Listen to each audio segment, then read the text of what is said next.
पारदर्शक आणि प्रभावीपणे होण्यास मदत होणार आहे, असं बावनकुळे यांनी सांगितलं. महाराष्ट्राला $1 ट्रिलियन अर्थव्यवस्था बनवण्याच्या राज्य शासनाच्या महत्त्वाकांक्षी उद्दिष्टाला गती देण्यासाठी महाराष्ट्र शासन आणि जैन चार्टर्ड अकाउंटंट्स फेडरेशन यांच्यात काल सामंजस्य करार करण्यात आला.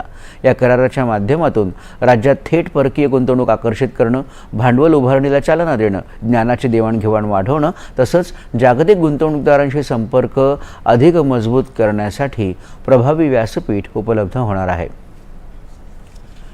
बेकायदा धर्मांतराच्या मुद्द्यावर राष्ट्रीय महिला आयोगानं दिल्लीत तज्ज्ञांशी सविस्तर चर्चा केली आहे. या संदर्भातल्या कायद्याचा मसुदा लवकरच तयार केला जाईल, अशी माहिती राष्ट्रीय महिला आयोगाच्या अध्यक्ष विजया रहाटकर यांनी दिली. पुण्यात बाणेरच्या यशदा इथं आयोजित कार्यक्रमात त्या बोलत होत्या. महाराष्ट्र राज्य महिला आयोगाच्या सहकार्यानं आयोजित केलेल्या स्टॉकिंग आणि सायबर स्टॉकिंग प्रतिबंधक जनजागृती कार्यक्रमातही त्या सहभागी झाल्या. या प्रसंगी त्यांनी महिलांविरोधातल्या गुन्ह्यांबाबत कायदेशीर संरक्षण आणि तक्रार निवारण यंत्रणेबाबत मार्गदर्शन केलं. राज्यात अल्पवयीन मुली गायब होण्याच्या घटनांवर त्यांनी चिंता व्यक्त केली. पोलीस यंत्रणा शोध घेत असली तरी पालकांनीही आपल्या मुलींशी मनमोकळा संवाद साधणं अत्यंत गरजेचं आहे. राज्य महिला आयोगाच्या रिक्त अध्यक्षपदाबाबत मुख्यमंत्री देवेंद्र फडणवीस यांच्याशी चर्चा केली आहे.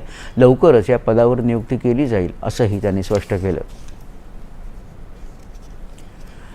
आषाढी वारीला पर्यावरण संवर्धनाची जोड देत बुलढाणा जिल्ह्यातील खामगावमध्ये बीज प्रसाद हा अनोखा उपक्रम राबवण्यात आला. या उपक्रमातून तब्बल